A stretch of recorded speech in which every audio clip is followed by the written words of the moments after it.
Consejo de Estado suspende nuevamente la venta de Isagen. La suspensión a la venta de Isagen es un grave daño para el país, afirma el ministro de Hacienda. El Consejo Nacional de Estupefacientes suspende el uso del glifosato y prohíbe las fumigaciones de cultivos ilícitos. Monseñor Juan Vicente Córdoba hace férrea defensa de la dignidad de homosexuales y lesbianas, pero ratifica la posición de la Iglesia contra la adopción y el matrimonio entre parejas del mismo sexo.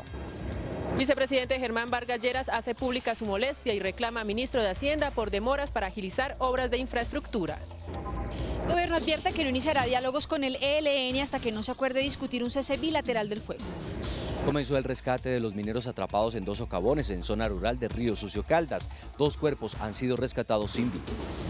Alarma entre aseguradoras por fraude al seguro obligatorio de accidentes de tránsito SOAT. Investigan muerte de menor de 7 años dentro de una de las piscinas del Club Campestre Cafam. Santa Fe juega con su titular frente a Millonarios y frente a Internacional. Empresario Gustavo Serpa aumenta propiedad accionaria de Millonarios. Vaca anota y Sevilla va a la final de la Liga Europa. Hoy les tenemos tips imperdibles a los caballeros para que estén a la moda con un experto de lujo. Los espero al final de la emisión desde Hackett de Le Collezioni. Buenas noches, estos son nuestros secretos de hoy. ¿Qué fue realmente lo que originó la renuncia del gerente de la Federación de Cafeteros? 2. Resucita el informe de la Comisión de Estudio de la Política Cafetera. 3.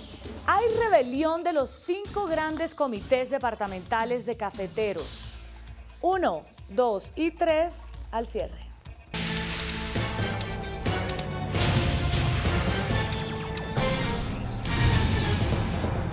Buenas noches. El Consejo de Estado suspendió nuevamente y de manera provisional la venta de acciones de Isagen, la principal generadora de energía del país. Según el alto tribunal, la decisión se toma para evitar daños a los intereses de la nación, mientras se resuelven 3 demandas en contra del proceso.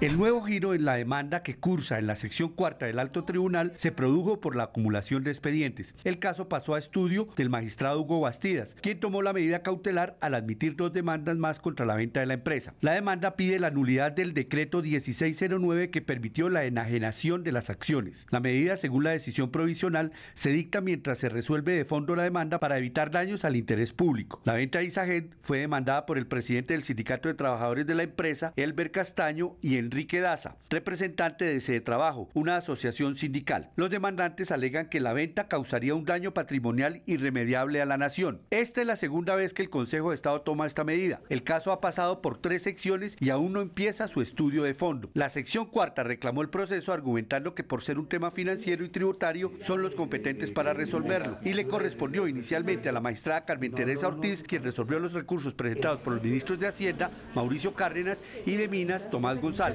Ella, después de analizar el asunto, resolvió levantar la medida cautelar que impedía proseguir con el proceso de venta de Isagen. Sin embargo, su colega Bastidas volvió a revivir la medida cautelar.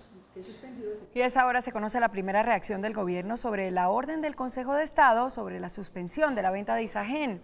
Freddy Gómez está con el ministro de Hacienda. Freddy, buenas noches. Adelante con la información. Muy buenas noches, así es, el Consejo de Estado tomó medidas cautelares que llevaron a la suspensión del proceso de venta de Isagen. Nos acompaña precisamente sobre este tema el ministro de Hacienda, Mauricio Cárdenas, a quien le preguntamos cómo toma esta decisión del Consejo de Estado frente a una de las alternativas de financiamiento que tenían con la venta de Isagen. Bueno, no conocemos los detalles, mañana seguramente seremos notificados. Se trata de una medida cautelar, una medida temporal, mientras el Consejo de Estado define de fondo la situación. Esperamos dar todas las explicaciones, todos los argumentos. Esto se ha hecho de una manera muy seria, muy transparente, muy de cara al país. Esperemos que el Consejo de Estado, cuando resuelva de fondo, lo haga favorablemente a los intereses de la nación, que son los intereses de todos los colombianos. ¿Ustedes van fijos a que se venda Isagen y no han pensado en otras fuentes o otras alternativas de financiamiento? La mejor opción es convertir un activo que ya está en el país, que no se va a ir de Colombia, que son las hidroeléctricas, por otro activo que son las carreteras. Al final vamos a quedar con energía y con carreteras. No estamos sacrificando lo uno para lograr lo otro. Vamos a lograr que el país tenga buenas fuentes de energía y que tenga carreteras modernas. Muchas gracias, ministro. Ahí está la reacción del Gobierno Nacional frente a este proceso del Consejo de Estado, de las medidas cautelares frente a la suspensión en la venta de Isagen. El Gobierno pues espera que se solucione el tema y que se aclare para continuar con este proceso que será importante para las vías 4G. Freddy Gómez, CMI, La Noticia. Freddy, la venta de Isagen no tiene apoyo entre los dirigentes políticos de varias tendencias, como quedó demostrado durante el debate que se realizó en el Senado de la República. Desde el uribismo hasta el polo, pasando por el liberalismo y los verdes, le pidieron al presidente Santos que no autorizara la venta el próximo martes de la principal generadora de energía del país. La mayoría del Senado firmó una petición al presidente pidiéndole que suspenda la venta de Isagen, anticipándose 24 horas a la decisión que anunció esta noche el Consejo de Estado. Vamos a vender una empresa cuando Colombia está en el potencial de su mercado energético de expansión, cuando nuestro mercado de energía y nuestra demanda va a crecer a casi el 4% durante los próximos 20 años, por encima del promedio de la OCDE, por encima del promedio de América Latina. La gente sencilla, la gente con la que tenemos que tratar todos los días los políticos, piensa, pero piensa bien, que cuando se venda a Isagen le quitan un pedacito de su propiedad. Yo estoy de acuerdo con la venta de Isagen. Yo lo que veo es que el sector eléctrico hoy está sólido dentro de nuestro país y a nivel internacional. Además, algunos congresistas estaban promoviendo el trámite de una moción de censura en contra del ministro de Hacienda. El Consejo Nacional de Estupefacientes acaba de ordenar la suspensión de las fumigaciones de cultivos ilícitos con glifosato. Karen Cárdenas, buenas noches. Detalles de la decisión. María Andrea, buenas noches. Pues después de casi 4 horas de encuentro, la votación quedó 7-1. El único voto en contra de la suspensión de las fumigaciones fue el procurador Alejandro Ordóñez. El ministro de Justicia, Yesid Reyes, presidente de la comisión, explicó así la decisión. El Consejo, por mayoría, ha decidido suspender las aspersiones con glifosato sobre cultivos ilícitos. El ministro de Justicia también explicó el trámite administrativo que viene ahora y que estará en manos de la Autoridad Nacional de Licencias Ambientales para que pueda entrar en vigencia esta decisión.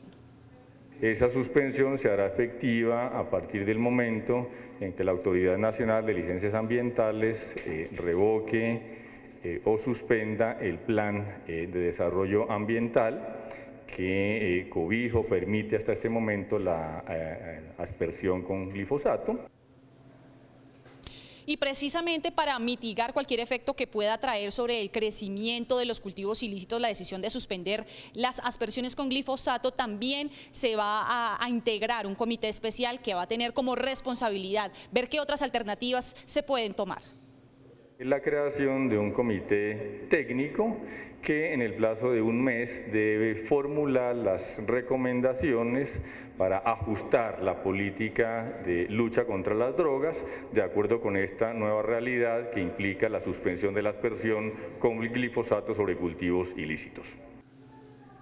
Al término de este encuentro se conoció también una reunión del Procurador General Alejandro Ordóñez, quien dijo que se trató de una decisión no con fondos jurídicos, sino una decisión política, pues manifestó, en este caso no se están cumpliendo los principios que ha dicho la Corte Constitucional, como el principio de precaución, haciendo alusión a que hubiera prueba de que las aspersiones con glifosato afectarían la salud de las personas. El Procurador entonces dice que no hay evidencia de ello y que por lo tanto no se está haciendo cumplimiento a este fallo de la Corte Constitucional. Desde el Ministerio de Justicia, Karen Cárdenas en CMI, La Noticia. Karen, pues suspenden las fumigaciones con glifosato. Muy buenas noches.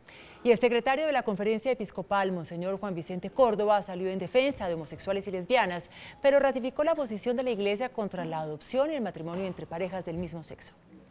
A pesar de reiterar que la Iglesia no concibe como matrimonio la unión de dos personas del mismo sexo, Monseñor Córdoba dijo que ésta ama y respeta a homosexuales y lesbianas. No porque es homosexual es pecador, no. Hay heterosexuales pecadores, es decir, eso no es lo que marca el pecado, ni es malo, ni bueno, ni enfermo o sano, las enfermedades no es por homosexual o heterosexual. Reflexionó sobre las enseñanzas de Jesús sobre el amor al prójimo, que nunca distinguió orientación sexual. No sabemos si alguno de los discípulos era mereconcito, no sabemos. Averígüelo, Vargas, ¿no es cierto?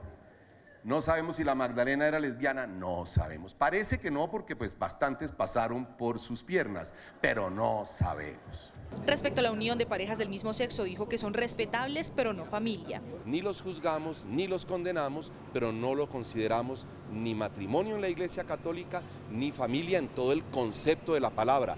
puede tener algo de familia, pero no todo lo que es papá, mamá e hijos y sociedad, célula primordial de la sociedad. Y recordó en cuanto a la adopción que el Estado no puede elegir por los niños una familia que no esté compuesta por papá y mamá. La adopción es lo más parecido a lo que perdió. Como perdió papá y mamá, déles papá y mamá. Si él después, a los 18 años, quiere vivir de otra forma, es cosa de él. Monseñor invitó a que estos debates se den en el Congreso y no en la rama judicial. El ministro del Interior, Juan Fernando Cristo, anunció que el gobierno apoyará ante la Corte Constitucional el matrimonio entre parejas del mismo sexo. Hoy emitió una directriz para evitar la discriminación por la orientación sexual en entidades del Estado. Cristo explicó que el gobierno ya ha venido trabajando en la promoción de la igualdad para las parejas del mismo sexo y dijo que seguirán expresando su apoyo al matrimonio de parejas gay. El Ministerio del Interior estará participando y haciendo sus pronunciamientos ante la Corte Constitucional para que tome decisiones que permitan avanzar en políticas públicas que garanticen la no discriminación de ningún ciudadano colombiano, no solamente en razón de su orientación sexual, sino también en el reconocimiento de la igualdad efectiva. También anunció que el gobierno envió una carta a todos los ministerios y entidades públicas con la que insta a todos sus funcionarios a crear espacios laborales libres de discriminación. Una comunicación para buscar y para pedir que en el entorno laboral de las personas con estas orientaciones sexuales no se les discrimine, no se les garantice que no haya acoso laboral discriminatorio por razón de su orientación sexual. El ministerio explicó que la paz no debe buscarse solo en las negociaciones de La Habana, sino en la apertura de una cultura tolerante y respetuosa de la diferencia. El vicepresidente Germán Vargas reclamó al ministro de Hacienda Mauricio Cárdenas por las demoras para avanzar en la ejecución de la tercera ola de las autopistas de cuarta generación. El ministro Cárdenas respondió al vicepresidente. Su inconformidad primero la manifestó el vicepresidente desde Cúcuta cuando revisaba el avance de obras viales y luego a través de Twitter. Y nosotros sí quisiéramos saber con prontitud si va o no va a haber tercera ola y cuándo nos imparten la aprobación para abrir las convocatorias. A mí francamente me da pena venir a Cúcuta sin que estas licitaciones se hayan abierto. Horas después, en Bogotá, dijo que estas convocatorias no demandan desembolsos del Ministerio de Hacienda en los próximos 3 años. No me dicen nada porque en este momento no es un problema de desembolsar recursos, sino de autorizar las convocatorias. El vicepresidente dice que el gobierno se contradice porque no ayuda en este tema, pero señala al mismo tiempo que este sector, el de la infraestructura, es el que va a generar mayor empleo y más inversión en las regiones. Se acabó el semestre y no ha tenido una respuesta. Me sorprende mucho que todo el gobierno y particularmente el Ministerio de Hacienda se recorra a los foros internacionales y los nacionales, diciendo que todo el esfuerzo se va a centrar en infraestructura. El ministro de Hacienda respondió los reclamos de Vargas Lleras. Yo entiendo la frustración de todos los ministros, porque naturalmente estamos en una época en la que hay menos ingresos fiscales con la caída del precio del petróleo. Y por supuesto, todos nos hemos tenido que acomodar a esa nueva realidad, en todos los sectores. El vicepresidente también pide explicación de por qué el INVIAS está paralizado hace un año sin definición de un marco de trabajo, sin poder avanzar en obras públicas. El jefe del equipo negociador del gobierno en los diálogos para el fin del conflicto, Humberto de la Calle, condicionó el inicio de diálogos con el ELN a la discusión del cese al fuego por parte de esa guerrilla. El pronunciamiento se dio en la Comisión de Derechos Humanos de la Cámara de Representantes. Humberto de la Calle afirmó que el gobierno aún está abierto a iniciar diálogos con esta guerrilla, pero bajo estas condiciones. No es posible iniciar conversaciones públicas con el ELN si dentro de la agenda de conversaciones no está clara la decisión de discutir el cese del fuego bilateral, definitivo, la terminación del conflicto, la dejación de armas y la eliminación absoluta de la combinación de formas de lucha. El jefe negociador del gobierno en Cuba también le envió un mensaje a las FARC sobre reclutamiento de menores. La edad de 18 años no es negociable y la obligación de desvincular a todos los menores es irrevocable. Y habló de los plazos para las FARC. Realmente la duración ya es exagerada y hay un alto grado de impaciencia y de escepticismo en la sociedad colombiana. Dentro de esos puntos del fin del conflicto están el cese del fuego bilateral y la dejación de armas por parte de las FARC. Esta noche fueron rescatados los cuerpos de las primeras 2 víctimas que deja la inundación de una mina artesanal en Río Sucio, Caldas.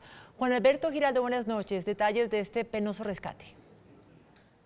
Hola, buenas noches. Después de arduos trabajos durante todo el día y parte de la noche, los organismos de socorro lograron por fin llegar a donde se encontraban los cuerpos de los mineros atrapados allí en estos socavones en Río Sucio, Caldas.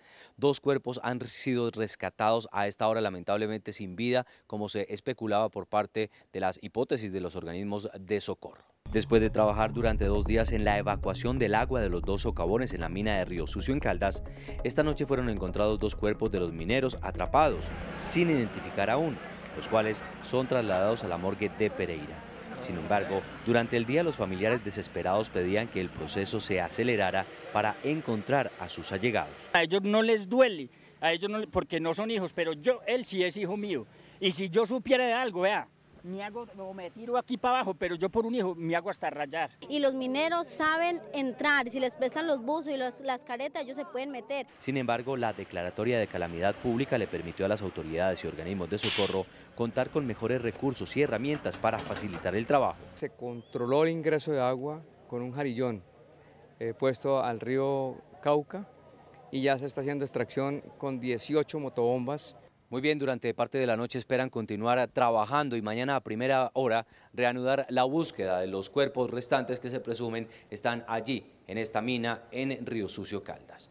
Con la cámara de Albeiro Giraldo, Juan Alberto Giraldo, CMI La Noticia. Juan Alberto, muy buenas noches. Las aseguradoras denunciaron una serie de fraudes a través del seguro obligatorio de accidentes de tránsito. Se trata de falsas reclamaciones que pueden superar los 86.000 millones de pesos. Los casos de fraude al SOAT van desde la adulteración de datos hasta la atención de personas por eventos diferentes a accidentes de tránsito. Adulteración de la póliza para lograr que esté cubierto un vehículo que no lo está o para que esté cubierto durante un periodo mayor del estipulado. Fraude en el tratamiento de accidentes de otro origen como si fueran de tránsito.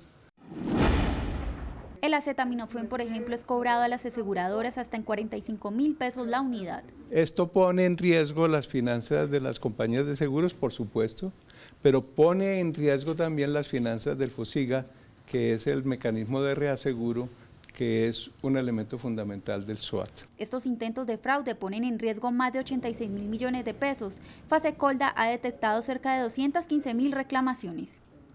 Las autoridades investigan la muerte de un menor de 7 años dentro de una de las piscinas del Club Campestre Cafam en las afueras de Bogotá. El menor participaba de una jornada pedagógica de su colegio.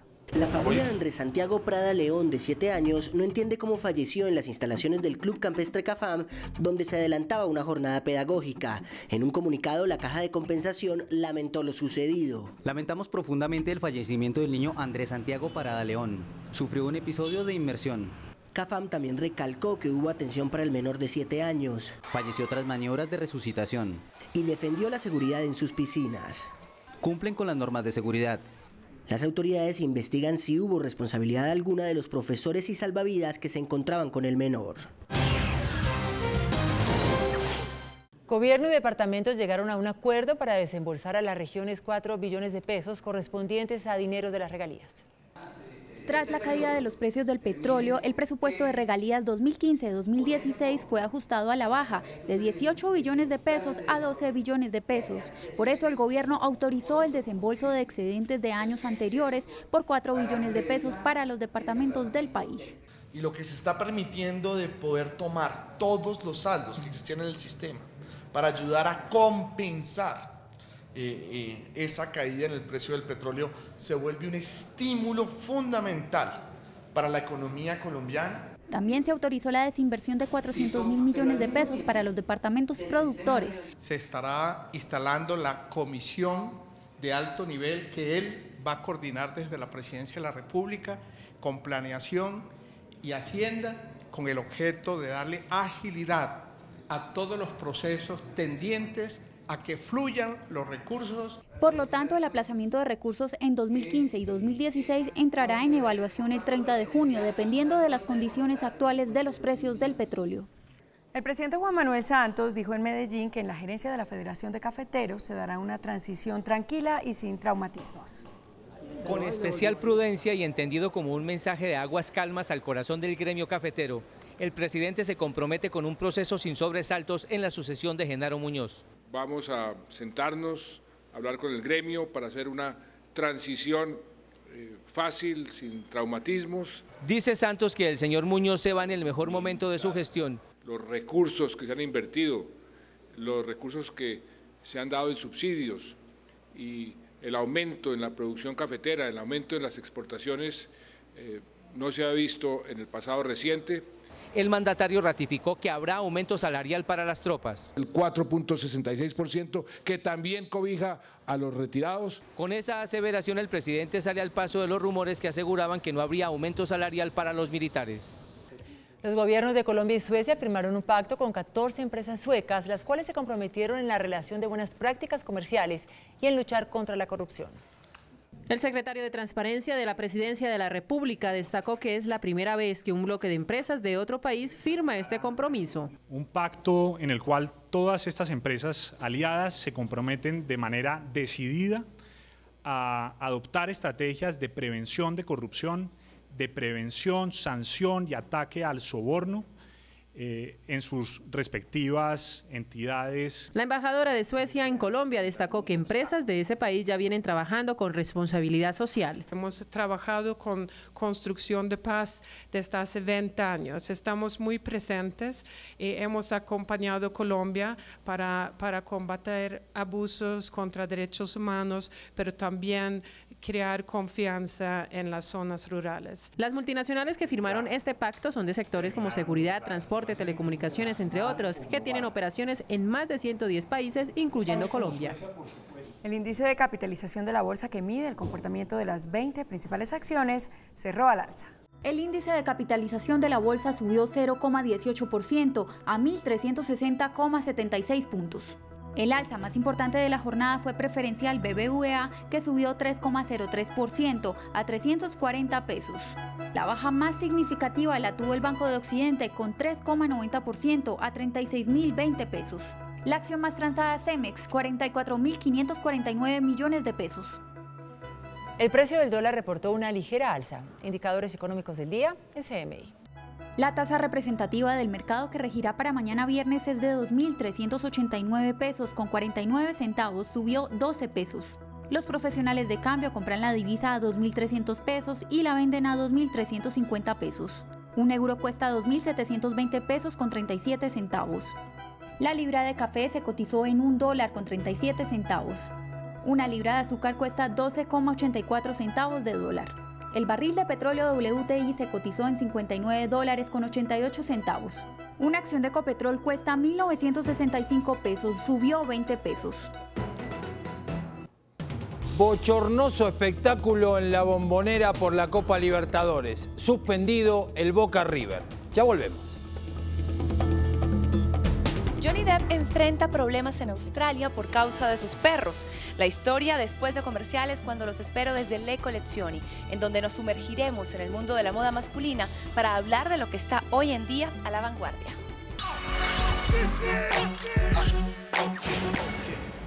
Hola, muy buenas noches. Hoy comenzamos hablando de moda masculina, por eso los saludo desde Hackett, de la cadena Le Collezioni, en donde hoy conversamos con un experto, quien nos habló de las tendencias del momento y de los pecados mortales que los caballeros no deben cometer a la hora de vestir.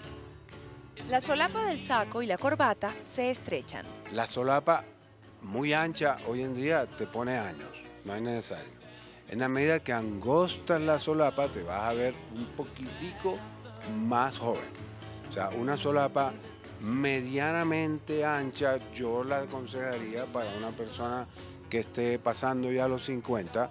Cuando una persona está joven, alrededor de los 35, puede usar una solapa aún más estrecha. Ojo, el grosor de la solapa va directamente proporcional con el grosor de la corbata. Luego, los tenis o sneakers adquieren un nuevo estatus. Sneaker te lo puedes poner con un traje formal con corbata y todavía sneaker, y está bien visto. Sin embargo, no hay que confundir informal con deportivo. No puedo llegar con una camiseta sport polo a una cena nocturna en Cartagena. Pues no está bien. Realmente a una cena nocturna en Cartagena, ponte una linda camisa que te va a hacer informal, pero no sport. Por último, recuerda, el entalle es tu mejor amigo. Desmodé, finalmente, para mí hoy en día es un saco ancho. Un saco que los hombros se te ven que prácticamente te van llegando casi que a los codos. Un saco que no tiene ya la forma del pecho marcándotelo. En un mundo con cada vez mayor difusión informativa y preocupación por la salud y el estado físico, son muchas las personas que optan por los endulzantes naturales, evitando a toda costa los azúcares en sus comidas. Pero ¿cómo quedan las gaseosas en esta ecuación? Hoy mi compañera Luisa Wiles lo averiguó. Si hace unos años nos vendían el concepto light como solución a una vida más saludable, la juventud actual, analítica con los componentes en tablas nutricionales de los productos, ha generado un cambio en el mercado. En los últimos años, multinacionales de gaseosas han bajado el porcentaje de ventas de sus presentaciones dietéticas a nivel global entre un 5 y 6%, principalmente por su componente de edulcorantes. Los edulcorantes son sustancias químicas no nutritivas, no aportan ningún nutriente al organismo, que está el aspartame, que realmente no es una muy buena opción, porque el aspartame, por ejemplo, una embarazada no lo debe consumir. Por eso, en ocasiones prefieren la misma gaseosa endulzada con azúcar que ingerir químicos que alteren la salud. Un comportamiento que ha obligado a las grandes compañías a volcar su mirada hacia lo natural, como la stevia, para conservar sus productos estrella. Una polémica se ha desatado en Australia. El gobierno de este país amenaza con sacrificar a los perros de Johnny Depp. Al parecer, el actor violó las leyes de esta nación, en donde deben registrarse oficialmente los ingresos de las mascotas.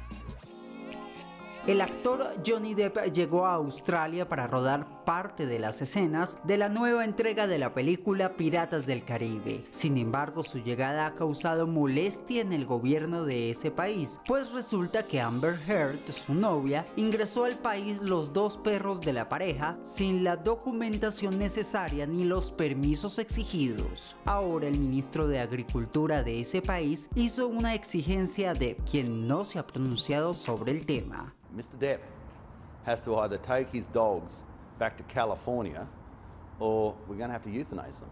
Aún no se sabe si Depp acatará la orden y volverá a Los Ángeles. Hoy me despido desde Hackett, de la cadena Le Collezioni en el norte de Bogotá, deseándoles que tengan una muy feliz noche. Nosotros nos vemos mañana. Chao. Después de la pausa, nuestros secretos de hoy. 1. ¿Qué fue realmente lo que originó la renuncia del gerente de la Federación de Cafeteros? 2. Resucita el informe de la Comisión de Estudio de la Política Cafetera. 3. Hay rebelión de los 5 grandes comités departamentales de cafeteros. 1, 2 y 3 después de comerciales. Estos son nuestros secretos de hoy. 1.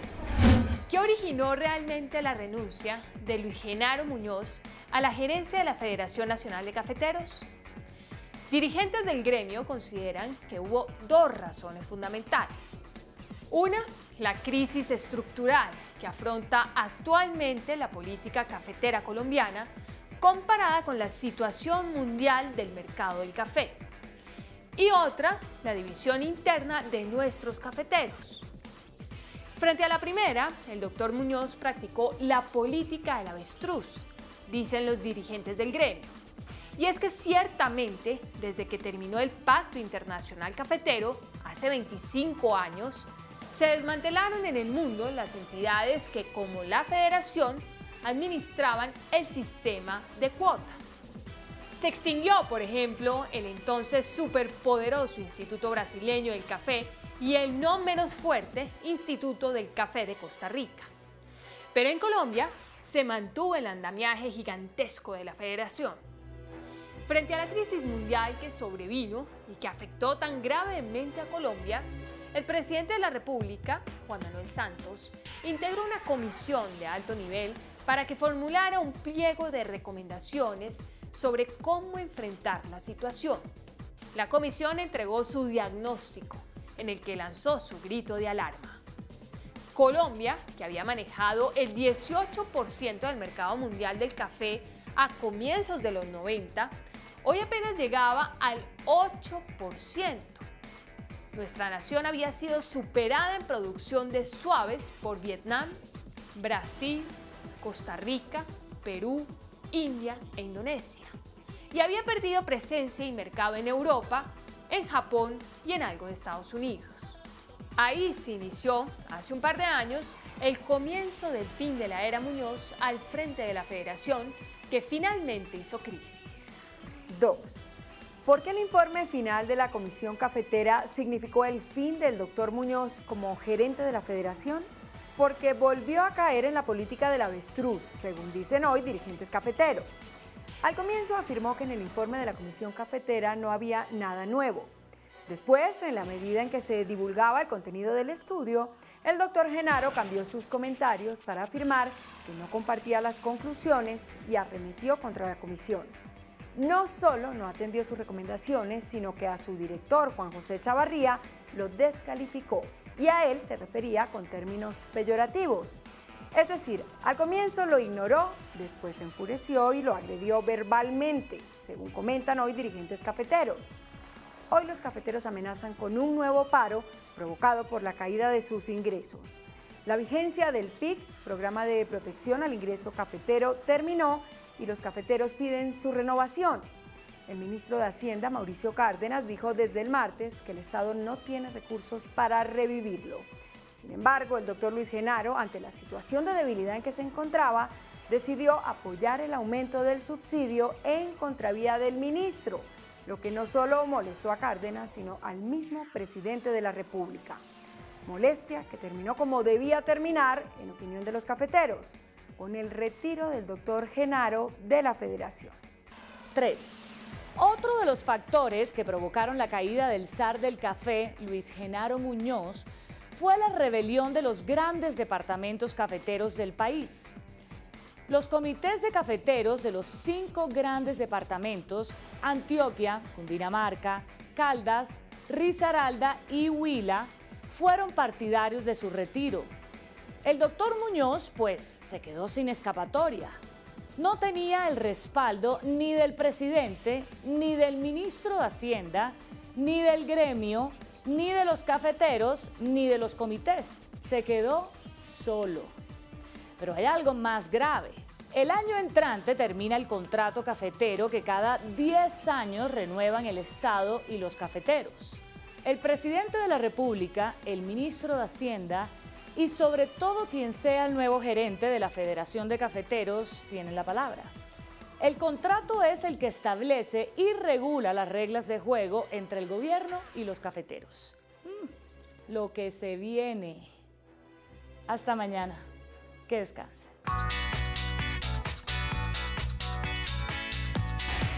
¿Está usted de acuerdo con que se elimine el glifosato como herbicida para combatir el cultivo de hoja de coca? Sí, 78%. No, 22%.